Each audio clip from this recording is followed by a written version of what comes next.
it's time to go over some of the finer details. Firebirds, should have called it Fire Turds, was released on May 25th, 1990, with a budget of $22 million. And it made $14.8 million at the box office. Got absolutely obliterated by the critics. They fucking hated this movie. I wonder why. And I agree. It was directed by David Green, who is an English director-producer responsible for such household name classics as Car Trouble, Buster, and Breathtaking. So it wasn't a trilogy. I have never heard of anything this guy has directed. It wasn't David Gordon Green? Nope. I wish. Nothing on his IMDb is over like a 5.9. Aside from like some TV episodes that he's directed of shows that I've also never heard of. The only thing that I saw on there that was something I've heard of was he was an executive producer on Bridezillas. So there's that. Well, he's great at crafting train wrecks, so reality TV suits him well. He parlayed Firebirds into producing Bridezillas. It's a living. Boy. This was written by, so there's a story that was come up with, which I guess there's a story in this that's not just Top Gun with helicopters. Yeah, whoever wrote Top Gun. That was the story. That was the story. Yeah, just take their writing credit and put it on this movie. Original story was by Step Tyner, who came up with the story for a movie called Firebirds. And that's it. There's nothing else on his credits. Nothing. And then there was John K. Swenson, who wrote a story called Firebirds. And that's it. And also Dale Dye. Like, Dale Dye was one of the people who came up with the story. He was like, I think I should sit in a conference room and talk to S.H.I.E.L.D. on the TVs. Yeah, he had military experience, so maybe they just used him as a consultant to actually give any credit to the actual film. But the screenplay was by Nick Thiel and Paul F. Edwards, who wrote Firebirds. No, just kidding. Can't wait to do this break or to do the screenshots for this one. Nick Thiel actually has written mostly for television, including Magnum PI, which explains the helicopters, Burn Notice, and White Collar. So he's written a bunch of random episodes for different TV shows. And then Edwards has worked on, he started on Gunsmoke way back when. Wow. Kung Fu, remember David Carradine? Yeah. Ended his career working on Baywatch Nights, which I assume made him commit suicide because he hasn't worked since. Oh my God. Baywatch Nights is where it ends. I'm done. This was shot by Tony Imi, who is responsible for making me absolutely sick to my stomach watching this fucking piece of garbage. But he has he did work from 1968 until he passed in 2010. God rest his soul. I'm sorry. But Jesus Christ, you ruined my life having to watch this thing.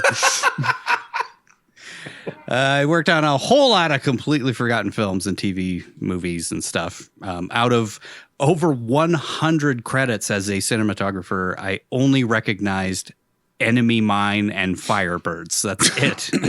Wow. Shot Enemy Mine, which, I don't know. It is what it is. That's a movie. It's a movie.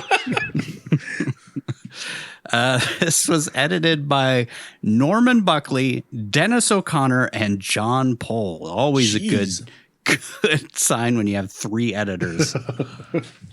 Buckley became a successful director himself after this movie. Stopped editing, thankfully. Worked on a lot of teenage girl shows like Pretty Little Liars, The OC, Gossip Girl, the reboots of Charmed, and the reboot of 90210. They rebooted Charmed? They rebooted Charmed and nobody watched it. Yeah. Don't fuck with a classic. Who was asking for a reboot of Charmed? Nobody. Why would you try to repaint a masterpiece? I know. Exactly. That's what I'm saying. Yeah. And didn't invite anybody from the original cast back, I don't think. Wow. Right? That's nuts. I mean, at least not in starring roles. Maybe they were just like in the background. Cameos or something. Cameos.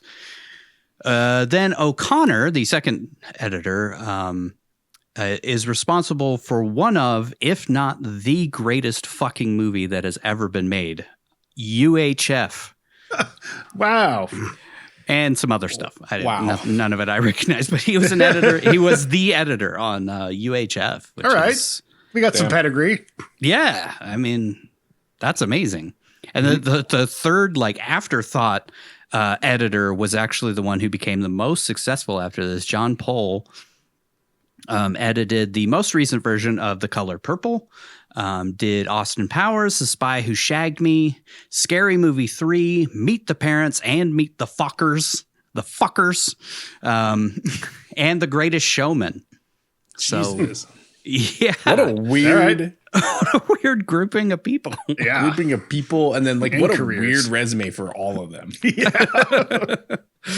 I did The Color Purple and Meet the Fuckers. People are like, what was the first film you ever did? Oh, God, it's a shit turd of a movie called Firebirds. Have you seen Top Gun? Okay, it was Top Gun, but shittier. Yeah. It was Top Gun if it got an 8% on Rotten Tomatoes. Yeah. Music by David Newman, who is Randy Newman's cousin. Oh, my God. I mean, I would have taken a Randy Newman score for this one. Yeah. Your people don't. Yeah. Fly in the helicopter round and round. Firebirds in the sky, flying so high.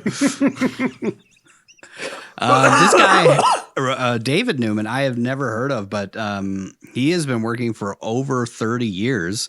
Won an Oscar for Anastasia in 1997. Did the music for one of my all-time favorite, I think it was 80s movies, Throw Mama from the Train, which, Nigel, if you haven't seen it, I haven't. It's one of the main characters is named Owen, so you can just scream at your kid the same way that the mama, Owen! Danny DeVito's character is Owen. No, he's not. He's fat and he's stupid. Also did the music for The Brave Little Toaster, the original Bill and Ted movies. Love Brave Little Toaster. The Sandlot, Tommy Boy, Galaxy Quest, Ice Age. The list just goes on and on and on. We'll actually be talking about him again this season when we do Honeymoon in Vegas. So I'll highlight some of his other work. It's a huge list, 30 years and kind of a strong pedigree, which is kind of crazy. I've never even heard of the guy, and he's Randy Newman's cousin. How is he not more famous? He's the more talented one of the two, if you ask me. He didn't write, I love LA. That's how you get on the map, man. I don't know. I like Randy Newman. In short bursts. Yeah. Occasionally. He's great in Toy Story. He's great in Toy Story. Yeah. Ratings. This, of course, as we've talked about a few times now, had an 8% on Rotten Tomatoes.